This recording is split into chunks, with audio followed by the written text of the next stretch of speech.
if Yeah. you manage to create a good atmosphere where people like to go, where they love to work with you, then as a team you have that synergy that you can go lengths you wouldn't go on your own.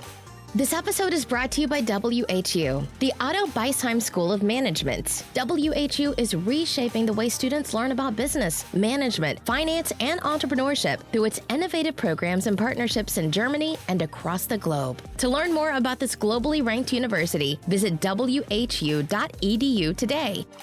Hi, everybody. Welcome to another episode of the Most Awesome Founder Podcasts. Today, we are thrilled to have with us Kiran Banakar, a young entrepreneur who recently founded Compelling, which is a novel customer relationship building platform. In this episode, Kiran shares his insights on the challenges of being a multicultural entrepreneur in Germany, the lessons he learned from his time as a patent attorney, and how his company is using AI to transform customer relationship building. He also opens up about his personal experiences growing up in a multicultural environment and how it has influenced his perspective on leadership. So sit back and get ready for an enlightening conversation with Kiran, a founder who's not just building a company, but is also building bridges between cultures, technologies, and people. Coming to you from WHU on the banks of the Rhine River in beautiful Volendar, Germany. This is the best and most awesome founder podcast. A show about entrepreneurs, innovators, advisors, and educators, and the stories that make them who they are today. Hi, everybody. Welcome to the Most Awesome Founder podcast again. And today I'm joined by Kiran Banakar, which is one of the founders of Compelling, which is actually a startup that is part of the WHU accelerator that is running at the moment. Kiran, welcome to the podcast. Thank you, Dries. Happy to be here. Great. As you might know, what we always do at the start of the podcast is actually give our guests the floor to briefly tell something about their personal background, where they're coming from, how they ended up here. So the floor is yours to briefly tell something about your background story. Yes, thank you very much.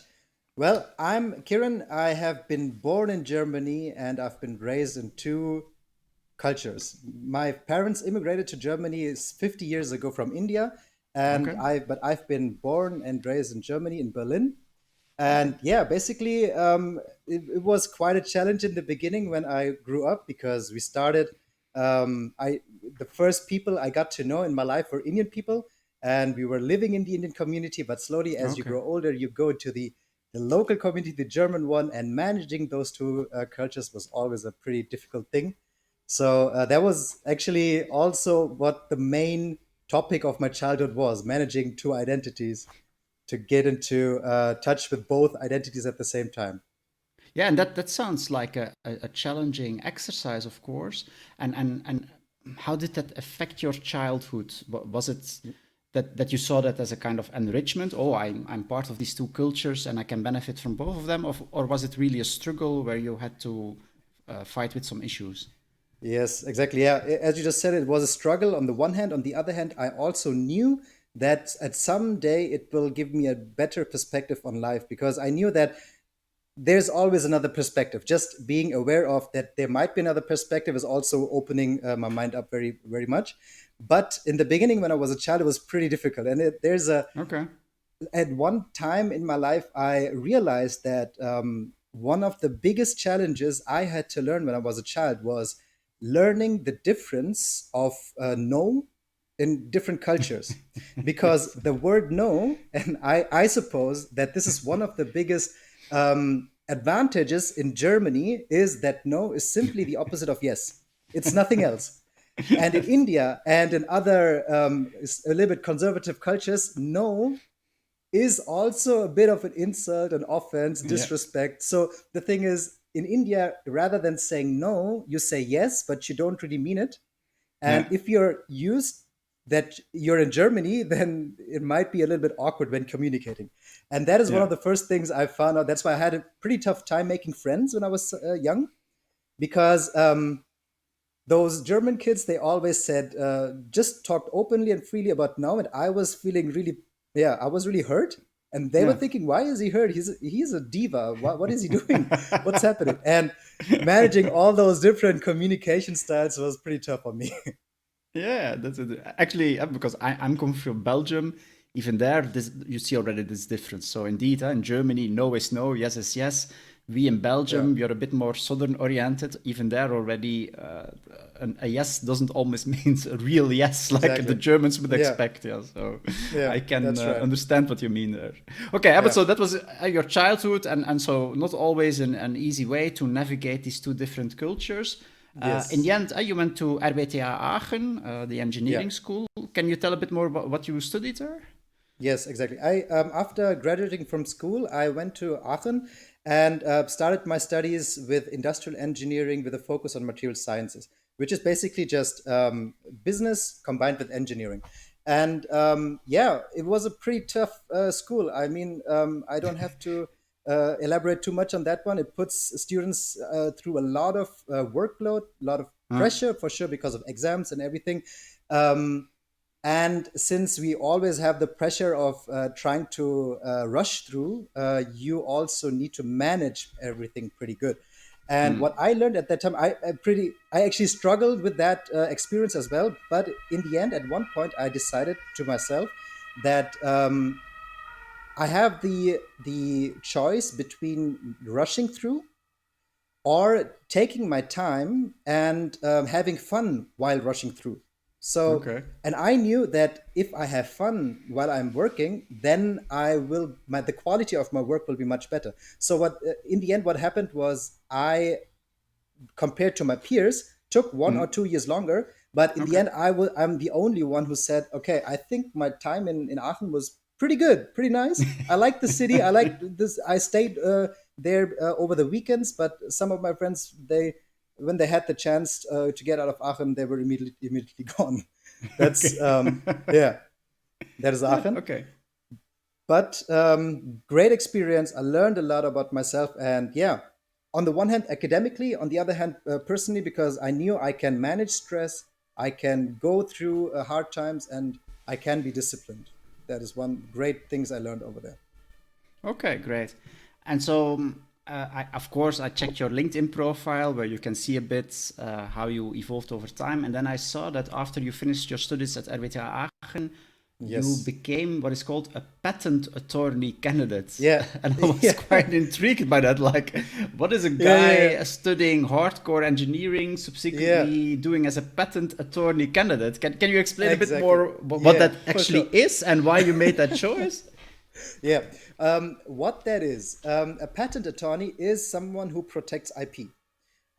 You, as an inventor or somebody who develops something new, you have an idea and you need to protect it because it's your intellectual property. And the Yeah. patent attorney understands you, writes the patent application, and defends that patent for you. And the thing why you are an engineer and then you turn into a patent attorney is because this is the only precondition you need to fulfill to be a patent Okay. attorney. Because in order to write patents, you need to understand the technology, and that is an engineer's skill set. That's why a patent attorney is always someone who has a technical background. Okay. And this is the factual background, how I became a patent attorney for a short time. And there's actually a quite funny story why personally I became a patent attorney because Yeah. as Indian parents, they want their kids to be engineers, lawyers, or doctors. First, I Yeah. was an engineer, and then I tried to become a lawyer, right? So, yeah, that's always like the conservative style of choosing one's profession. And yeah, but I stuck there with the patent attorney for 6 months, and I found Okay. out that it's not the right career for me. Yeah, because it's really theoretical, Okay. and I found myself to be someone liking to work more with people. Okay.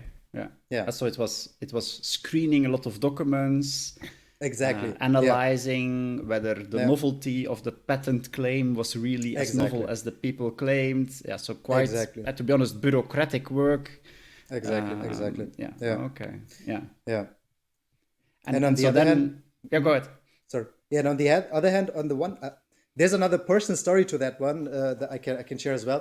On the one hand, it's the objective work. It's the work of theoretical minds, Yeah. and on the other hand, it's always also based on relationships. And I mean, Mm-hmm.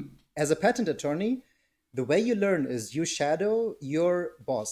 You do everything what your boss does, and you are basically an apprentice trying to learn everything from the boss, right? So Okay. the relationship is at the core of everything. If the relationship is good, then your work is good.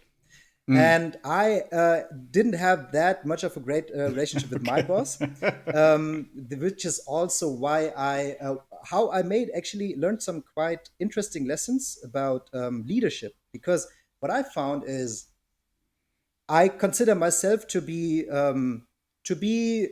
yeah, enthusiastic, and if I have fun while doing stuff, I can really do good stuff. But Mm-hmm. when I have emotional stress and mental pressure too much, then I turn to be a little bit more yeah, dull. Let's call it dull. Yeah. So yeah, my boss, he didn't really know how to lead me in a certain way, and he was one of you always say old school boss, but old school might also be good. I would rather prefer to say that my boss had a kind of choleric way of leading. So the thing Okay. is, that put a lot of stress on myself, and that turned me into someone so dull who made even bigger of mistakes, and that also Mm. fueled my boss again. So it was a dynamic, and that leadership, I knew, okay, once that dynamic started going on, I knew that I couldn't get out of that except getting out of the job itself. So then at Yeah. one point, I decided to go out of that job. And now I know that leadership is a great, great part in working with others. If Yeah. you manage to create a good atmosphere where people like to go, where they love to work with you, then as a team you have that synergy that you can go lengths you wouldn't go on your own. And this Yeah. is really the impact of leadership. I learned the hard way, but I know Mm. what good leadership is actually all about. And that was Yeah. invaluable. And I'm really thankful for that, for my boss over there, that I learned that through him. Yeah. Yeah, yeah, clear. Okay. And so then, after this period, where you find out, okay, this is not the life that I want to live. I need to do something else. So, as mentioned before, from an Indian perspective, the logical step would have been to go to medicine because that was the only one on the Yeah. checklist that you would not have done. Yeah. But you chose an entrepreneurial career. Why? Exactly. Why? Exactly. Because you could do a lot of things with your background. Why Yeah. Yeah. exactly now the choice to start your own company? Yes, yes.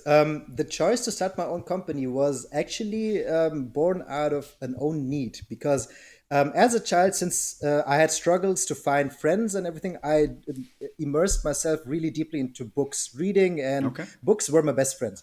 And what happened is reading when I was older took me to investing, and more Okay. specifically to the topic of value investing. And I consumed everything you can think about Warren Buffett, Charlie Munger, all Okay. those big, great investors. And I really found them to be, on the one hand, really, really, really successful. On the other hand, really wise. And that field always really, really appealed to me. And after I got out of the patent attorney career, that was Mm. 2020, in February of 2020. That was when Okay. When COVID hit. Corona. Yeah. Exactly, exactly. That's when COVID hit, and it was at the same time the markets, due to the COVID, they tumbled. They went up and down all the time, and was crashed here, crashed there, and Yeah. people got reminded of 2008, and I was equipped, but just from my hobby perspective, with a different perspective on those markets, and that is out of the value investing perspective.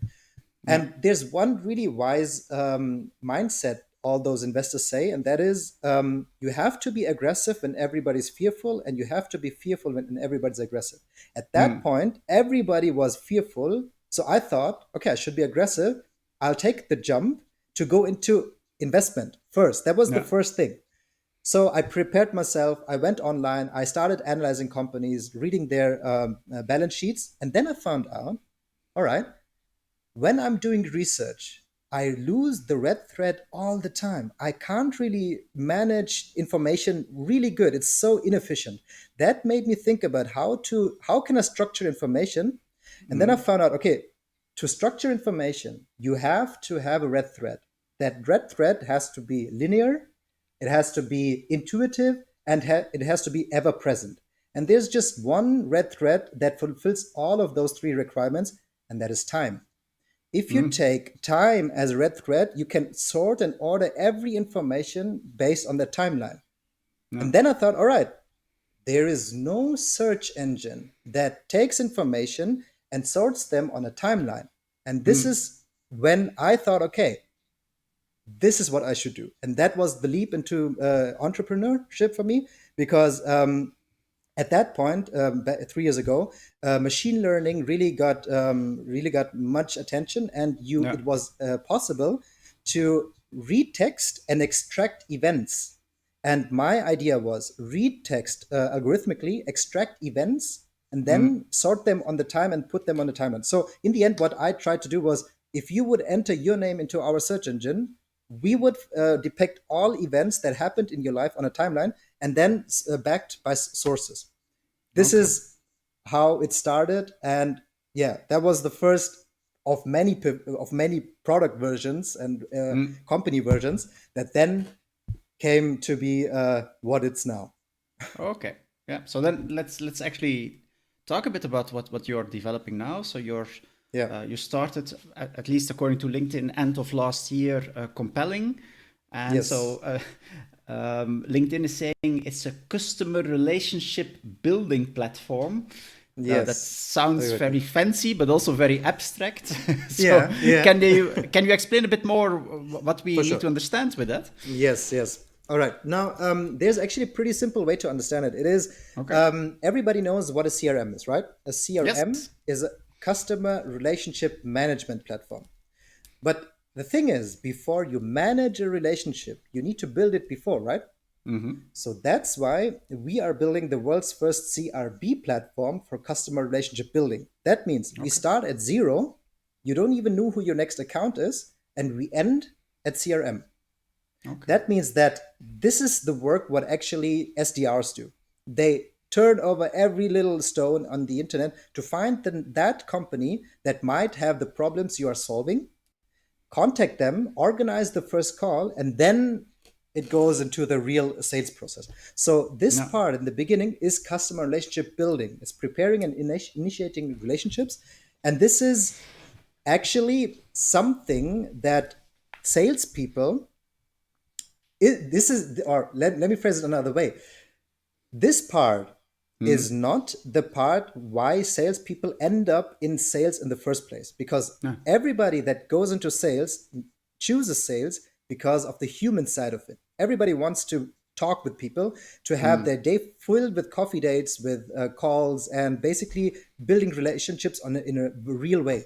But SDRs, what they do, and they have the hope to use their human skill set, but what they actually end up doing is using their analytical skill set. So they have to set up a process. They see, all right, which company should I target now, and which company has these problems, stuff like that. And we talked with a lot of SDRs, and it's a huge pain in the ass because they don't like doing that. But what they hope is that at one day they get promoted to being an account manager, so they can manage real accounts with real people. And this is what we do. We actually take everything that is the SDR that's doing the SDR, and we end at the first call. So that moment when those two people sit in front of each other and talk the first time with each other, that's where we stop, and that's it. Oh, okay. Yeah. And that's so. And I fully understand. So you do this Yeah. kind of first step in the pipeline. So Exactly. the step Yeah. before information is entered into the CRM system, that's the step on which you focus. Exactly. And that is a step where traditional salespeople do not really feel comfortable and also not really enthusiastic about. Exactly. Now, by going into that step, what kind of pain points have you identified in that step? Why is that step difficult? Yeah, that step, we have, there's several steps. The one step I just told you is just the pain of having to use the analytical mindset, but rather liking to Yeah. use the other mindset. Yeah. It's But a out of misfitting competencies. Yeah. Exactly, yeah. On the other hand, companies also face the problem in that area. It's because, and it's a pretty pressing one right now, because right now we have an economic downturn, right? The economic downturn puts a huge pressure on every company to save costs. So naturally, those companies, they save costs by canceling subscriptions. Subscriptions is the first thing that gets canceled. That means in turn that B2B SaaS companies that sell those subscriptions, they have a big pressure to hold their revenue level or increase it. But on the actually how they normally would respond to it is to hire more SDRs, but they cannot because they have to save costs themselves. So No. that's why they need to find ways to make the existing SDRs more efficient and more productive. And Okay. that is automation, and that's us. That's And the so one if you thing. talk about Yeah, SDRs, what does that exactly mean?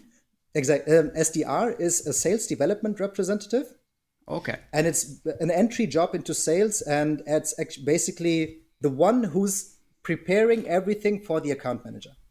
Yeah, it's like Yeah, in the venture capital world, it's the assistants that needs to generate the deal flow the and deal for yeah, just search for companies in the same way in a sales environment.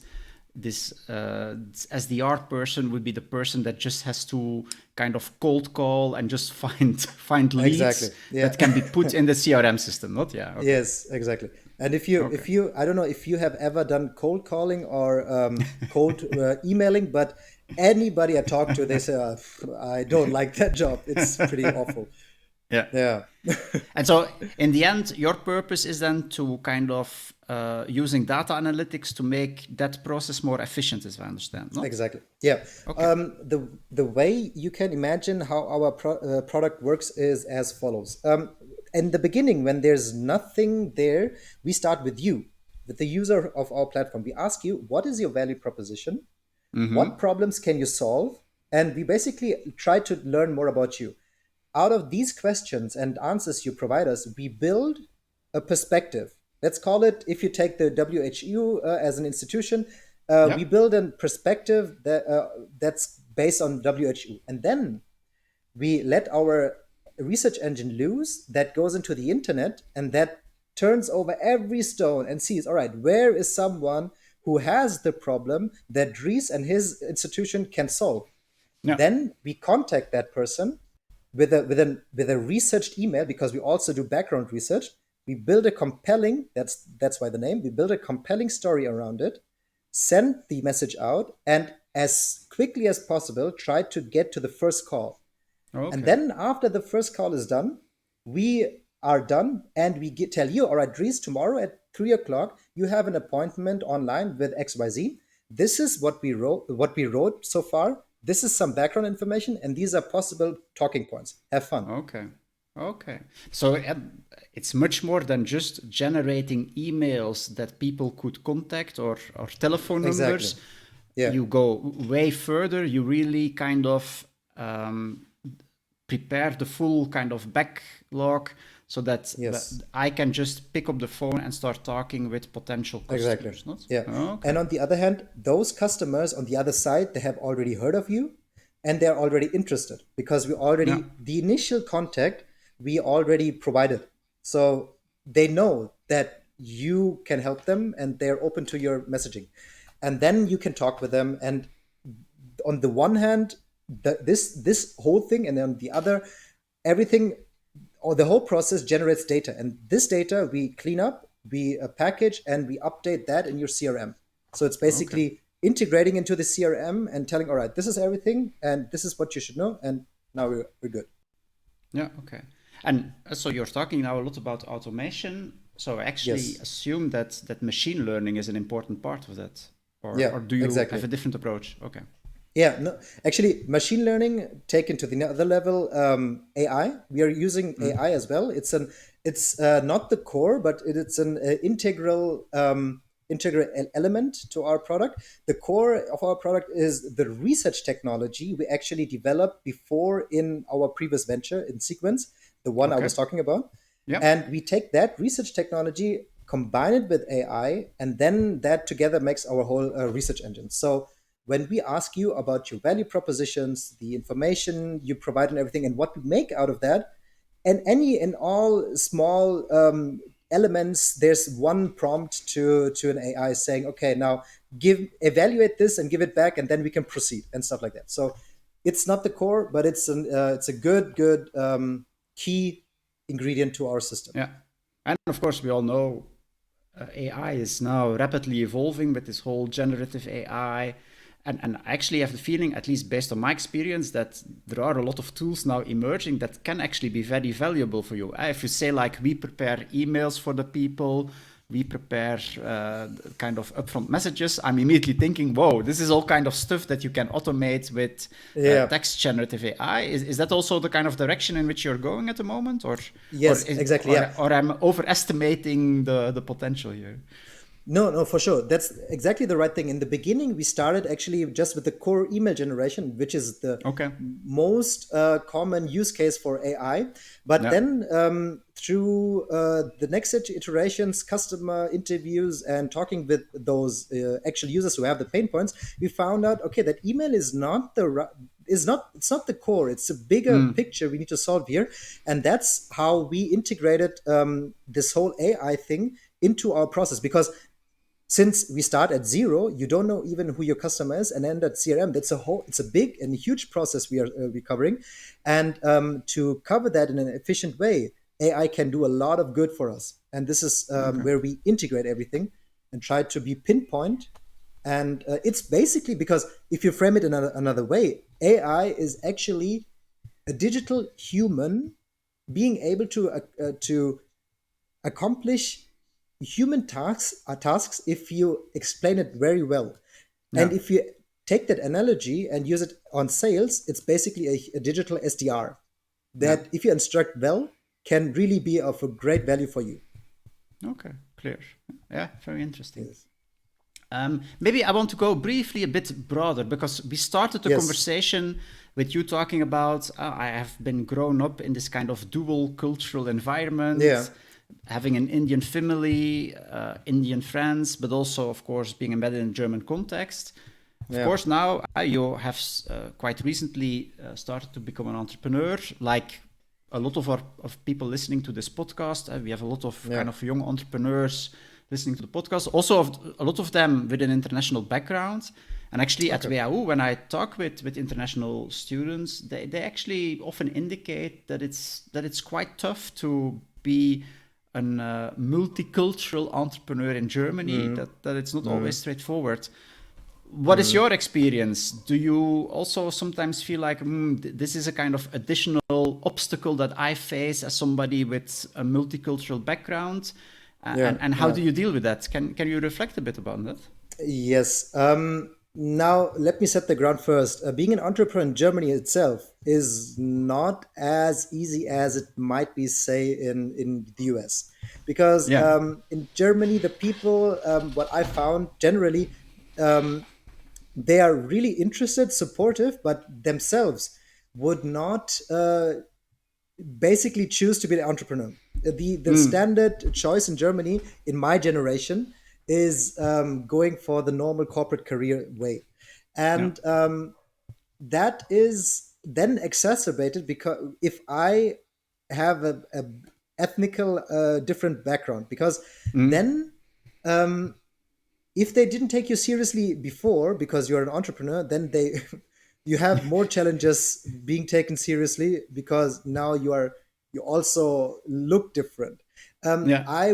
I don't, it's not, for me personally, it's not racistic or anything like that. No.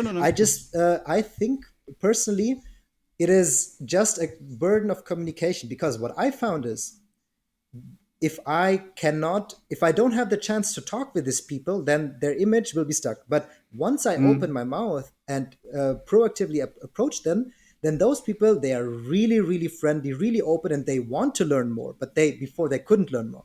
So overcoming those obstacles, if you have a multi-ethnical background, lies in communicating. You need to be able to talk with people, to have them or to inspire them and to make them listen to you. But this is paradoxically more listening to them. because you need to listen and to see what they are thinking. And just for those people to be able to express their thoughts makes the way much easier for being an entrepreneur in Germany. Okay, so you would say it's a lot about proactive communication, Yeah, listening what the other people have to say, and then kind yeah, of responding to that. But that means, of exactly. course, that you already have to be in the conversation with the person, and Yeah, it's a bit yeah, related to your whole startup. yeah, Maybe a challenging part is actually first to get the contacts, to yeah. get people willing to talk with you. Do you have special kind of tips for our audience there? How can you, as a kind of person with an international background, how can you how can you convince Germans to talk with you? Let's say it like that. That's a pretty good question, actually. What I found, all right, I don't have the magic fix. I have a long term strategy that always applies well to me. It is not to talk about myself. And Okay. this is actually a funny thing because everybody likes talking about oneself, and not so many people like listening. So at one point, if you signal your interest and if you make sure that you are there to listen to them, and that might be simple questions as, I have an idea. I think I'm wrong. Can I have your opinion? I'll just tell you my thing, and then I'll just listen to you because you need to tell me if I'm on the right or wrong path. Then, if you frame it in that way, then it invites the other person to talk, and this is a stage set, and then those people talk with you. Because so the one thing is trying to talk less, um, admitting your own fallibility, because there's Yeah. nobody there who knows everything, and this is Mhm. it. Then everybody is way more open to talk with you and give you helpful advice. Yeah, and is that then also a strategy that you apply, for instance, when you talk with potential investors? Because again, typically, intuitively, you would think, okay, if I'm talking with investors, I need to talk a lot about myself, what I can do, why they should invest in Yes, me. yes, And yes, yes. you're actually now saying, well, maybe you should actually listen to Yeah. what the investor has to talk, or Yes, yes, yes, exactly, for sure. Because the okay. thing is, in the end, an investor is not somebody who gives you money. An investor is somebody who gives you a relationship, and it Mm-hmm. is all about the relationship. That's why this will make it way harder in the beginning because it makes it more difficult to find capital.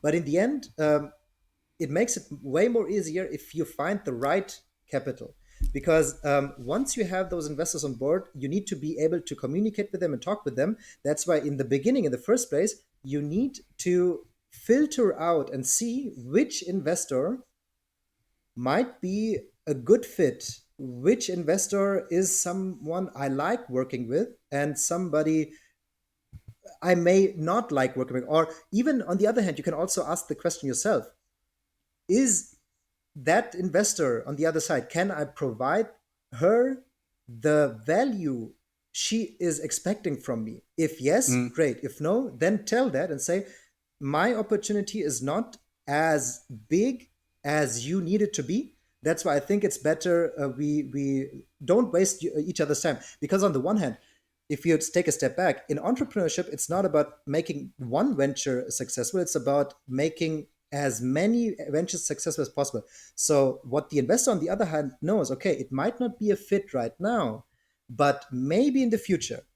And that is long-term relationship building. And that's why being able to say no in the beginning politely Yeah. is a really powerful thing for building good relationships, but because it makes it way easier in the end. Yeah. Okay. Great. As mentioned at the beginning, you're now also part of the WHU Accelerator. So the teams in the accelerator, we try to give them some support by giving them the opportunity to talk with a lot of investors, a lot of mentors, and you get some additional workshops. And I think in a couple of weeks you will do the demo day where you can pitch your startup again in Berlin. And again, not to make promotion for the accelerator, but I'm always just curious about what are you now still learning in the accelerator? Because you have been doing your Yeah. entrepreneurship steps for now the last 2-3 years. What kind Yes. of new stuff did you learn by participating in the accelerator? Sorry. Yes, sure.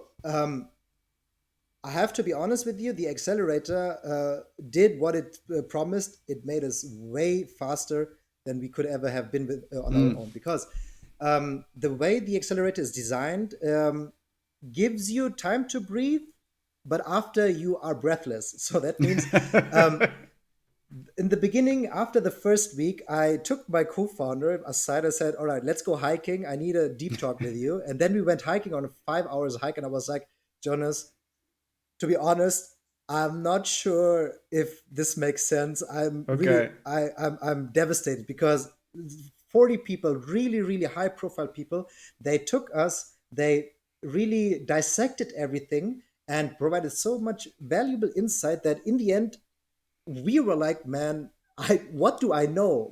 There's nothing that it's nothing left as it has been before.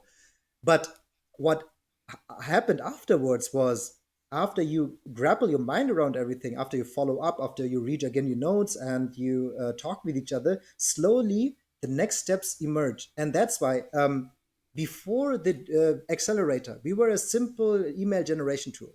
But between those two mentor weeks, we turned that email generation tool into the world's first CRB platform Okay. because then we had some indication of about what our problem is, what our where the challenges in our communication lies, and then we were already talking with with big companies who had interest but who are still not really sure. And at one point, I just simply I got the idea and I simply tested that. And the idea came from the mentor week, and I just simply tested the idea and said, you know what a CRM is, right? Yeah. You need to build the relationship first, right? Yeah. Okay, that's why we're building the world's first CRB platform. And then the customer said, "Wow, now I understand." And then that's the point where we turned into a CRB platform. And this Okay. wouldn't have happened if there was not the accelerator, because we wouldn't have the means to go that deeply into our own assumptions to challenge them. And Yeah. then after we transformed ourselves into the CRB platform and now could test that again in that second part of the venture mayhem, then this is where we had, at the beginning, we had the hypothesis. Now we have a fact. And now we Okay. know where we are going to and what the vision is. It's clear now. And since we have that, I actually, before that, we didn't have any contact requests or inbound stuff like that. Now, like every day, there's one person who says, I've heard of you and I think this is interesting. Let's talk. And this is really great development we wouldn't have had would it not be for the accelerator. Yeah, so that's also like at least you now get some indications that you're moving towards a kind of product market fit now. If people start Exactly. reaching out to you instead, you have to reach out Yes. continuously. Yes. Oh, that's Exactly. interesting. Yeah, that's Yeah. actually Yeah. interesting to hear this process because it reminds me a lot about what I experienced as an academic scholar. Yeah. So we spend sometimes 2 years on an academic research project. It's our little baby. We try to do it as good as possible, and then you send it to a journal. And actually, in the best case, you get a response from, okay, there is some promise, but here is a list of 40 points that you need to address. Yeah. And then you feel completely kind of like, oh my God, what is this? I will never be able to deal with all these comments. And then you need to Yes. take Exactly. a step back, talk with your co-authors, think about, oh, actually, this makes sense, and we can use that to reframe it. And then often you can produce a second version that is much, much better than the first one, although initially you think yourself that this first version is perfect, but then you see Exactly. how tough comments of experts can actually push you to the next level. And that's often a very painful process because you get Yeah. pushed, you get questioned. Yes. But Yes. you need to go through this pain to excel. And I have a feeling Yeah. that you have a very similar trajectory, if I hear it. For sure. And this actually, exactly your point, is why it is important for people to breathe again, to bring time back Yeah. as a decisive factor in anybody's work. That's why we tackle it from a sales perspective. We try to relieve the pressure of SDR so they can think again. Yeah. And in the academic way, it's for sure exactly the same thing. The subconsciousness is working so hard, you don't even know it, but you need to let it work. And this is the time we need to take ourselves step back and let it rest for a second. Yeah. That's No. a pretty, And it's a tough. It's not a nice process sometimes. Not it's Yeah. not always nice to get criticized. I think maybe when you got kind of slashed by some of the mentors initially, it doesn't feel nice. But to some Yes. extent, I think it's a necessary sure. part of the game. Huh? Yeah, for sure. And that's why I would always, if there's entrepreneurs who are aspiring to be entrepreneurs, or people who decide and who want to be in that career, there's basically just one skill you should really know and really should be able to practice, and that is being able to face harsh truths, wrap your mind around it, and divorce your ego from reality. That means that you think you have the best idea, but it's not the best idea. This is a really crucial thing. And if you're willing to be open and to learn and No. to say, okay, I don't know what I don't know. If you have that revelation, you know that, then you have the entrepreneurial skill to succeed. That's the core skill to practice, actually. Yeah, great. Yeah, but I think, to be honest, that also requires some maturity. Yeah? Yes. And a lot of reflexivity. Yeah? You need to be able to kind of reflect on yourself and how other people questioning you can actually help you to make the next step forward. So I think that's one of the more challenging part of being an entrepreneur. You need to be very reflexive and mature enough to deal with that kind of tough comments and actually use them in your advantage. Exactly. Yeah. Okay, Kiran, because actually time is going very quickly, and it would be great to. I really like this topic, the focus on relationships, how to deal with these things. But we should not go into a 3-hour podcast, I suppose. For sure. Yeah. But what we always want to do is to talk also a bit about from where do you get inspiration, and we always ask to give some recommendations about books or podcasts. You told before that books are a very important part in your life. So do you have any recommendations to share? Yes, for sure. On the one hand, biographies of successful people. There's one really, really good biography I really like, and that is Personal History by Katharine Graham. Katharine Graham was the editor-in-chief of the Washington Post back in the 1960s and 1970s. And that was the time when the Washington Post was a local paper and turned into the world's greatest newspaper at that time. The Watergate scandal and everything that was published over there. And the thing is about her, she was a complete outsider. She didn't know anything.